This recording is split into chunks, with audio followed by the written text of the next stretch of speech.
guys, what's up? This is Mackenzie Crystal here with another new video. Today we're continuing looking at the stuff that I use every day, and I think this is going to be a pretty interesting one. So let's jump into it. So what I've got here is Adobe Audition. This is, of course, part of the Creative Cloud. So if you buy Photoshop, After Effects, Premiere, SpeedGrade, I don't know if anyone just buys SpeedGrade. Anyways, if you pay for Adobe Creative Cloud, you got this already as part of that. So why not give it a download and open it up? So what this is an audio editing app. You may or may not have opened it before, but I don't do a lot of editing, but I do some basic editing for basically all of my videos. And so what I've got here is a recording that I just did, great new tutorial that will actually be released before this video is, strangely enough. And so what I'll do is I'll do File, Open, and open that video up. And you can, of course, actually open up video in Audition. What it'll do is separate the video and the audio.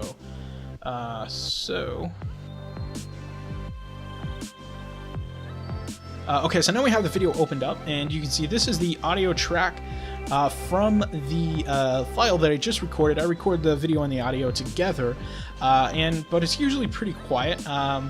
That's just the way that I record it, so that I can have the most control over it. It's not necessarily the best practice, but it works for me.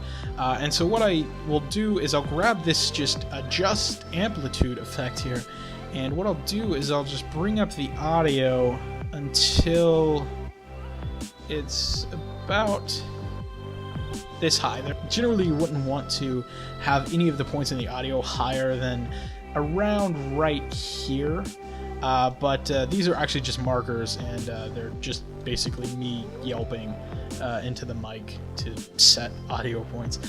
Anyways, so let's come to the beginning of the video, and basically what I do in here is remove some of the background noise, and that's what this little bit up here is. Generally, when you're making a video, you want to leave a few seconds just kind of silence at the beginning to get some of the room noise. If it's in film, if it's for a film, a lot of times you'll isolate that room noise and want to put it back in to create an environment. But for this type of thing, what we want to do is just get rid of it.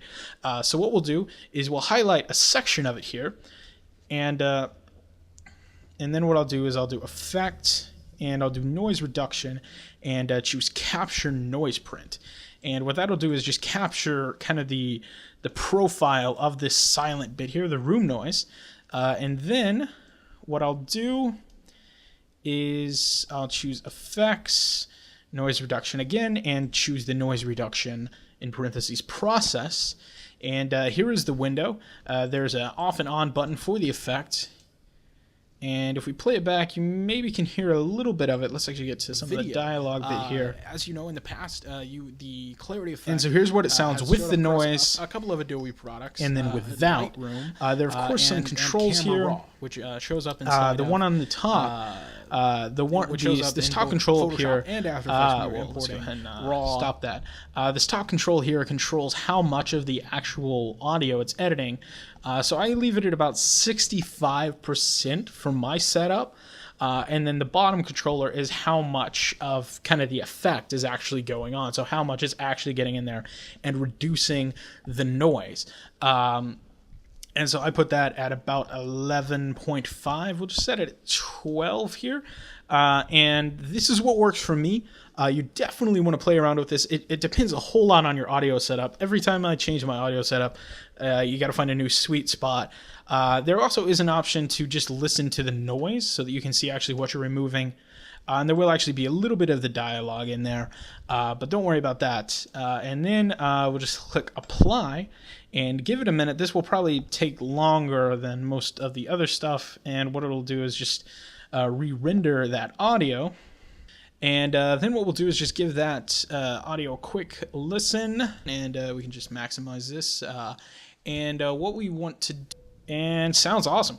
Okay, so that is kind of what I use this app for. Works for me. I use it for noise reducing. There are, of course, a ton of other effects in here. You can totally play around with this. And just on here, this is more of kind of a niche app for me. This isn't really something like the some of the other stuff I've done in this playlist where it's a tiny little app that does a few things. Definitely not the case. This is a full-featured audio editing app, but I just have a specific purpose that I usually use it for. But there are a ton of other things you do with this. I definitely recommend playing around with it. This is how I use it on a daily basis. Well, not every day, but when I record tutorials. Of course, to get this audio file back out, we'll do File, Export File, and I export as a WAV file, and then Camera Raw Video Audio, and I'll do Camera Raw Audio. Okay.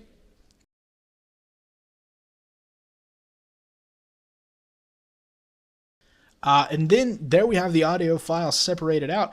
You can see we have both the video and the audio now, and I'll resynchronize those later when I'm editing. It's not a big deal. And it does also create an extra file. It's kind of like the Camera Raw file. You can delete it if you don't need it. It just kind of saves basically the edit that you did to that audio.